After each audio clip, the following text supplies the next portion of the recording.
How are you guys? So in this lesson we are going to see how to use a dictionary as cache to improve the performance of calculations. So we have this calculation here, m, n, and t, two integers, and we multiply m with n and divide the rest by t, and we return the result. We repeat the process 70 times, which is nothing, of course. Anyway, the concept behind this technique is that sometimes when we are dealing with data sets like now, there are calculations that are the same. So, for example, right now I have this 1, 2, 3, but I have it even here, I have it even here, and I have it even here. So, in this case, since my code is not using any dictionary, I will just reperform the calculation and return the result again, which of course will consume the time of my machine.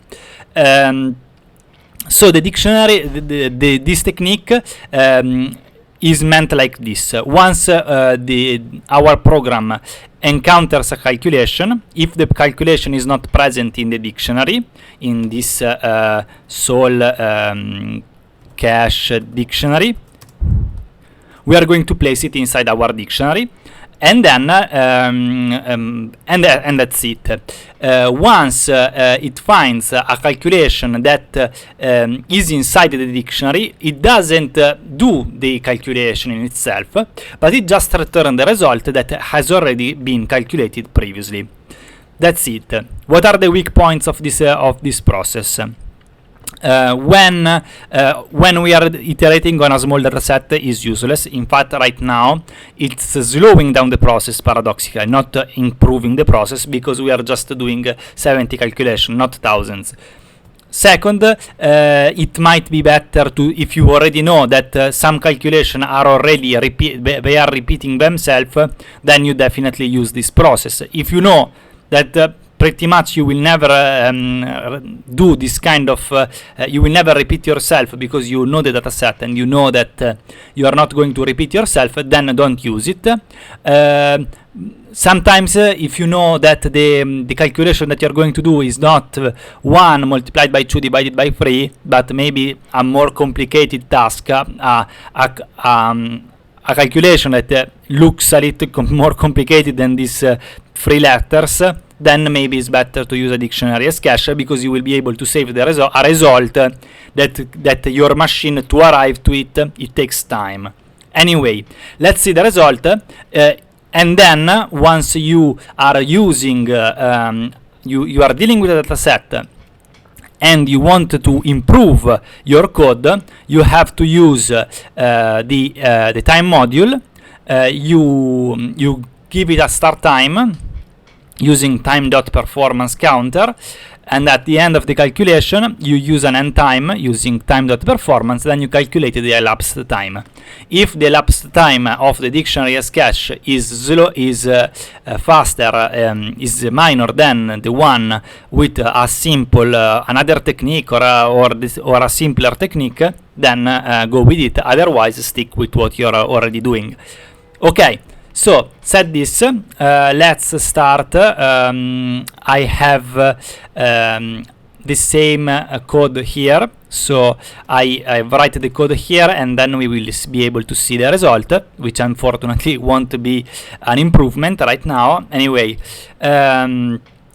first of all, I write an if check, and I check if m, n, and t are in sol.cache. Then we return sol.cache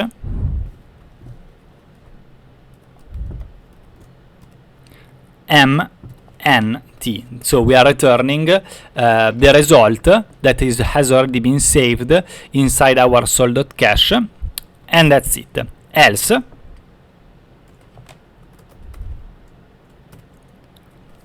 we make these calculations,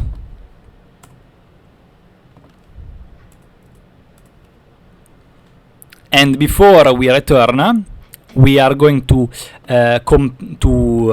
initialize a new insert a new value inside the sol.cache, and which will be equal to result.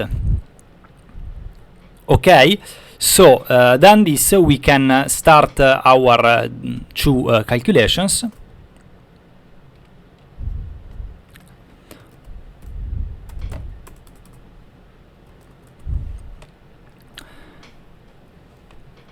So as I said, right now we will not be able to see a good result.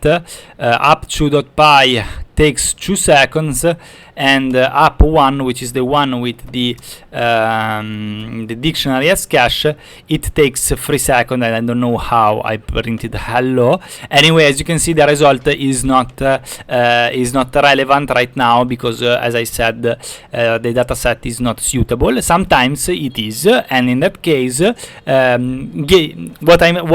I suggest you is to give it a try. Probably there are other mathematical tricks to improve the iteration, the calculation that you are using with Python. Of course, if you are dealing with calculations, you should have a look at the NumPy library. I think I'm saying obvious things. Anyway, thank you very much to have followed this video. I hope you follow along, and see you in the next one.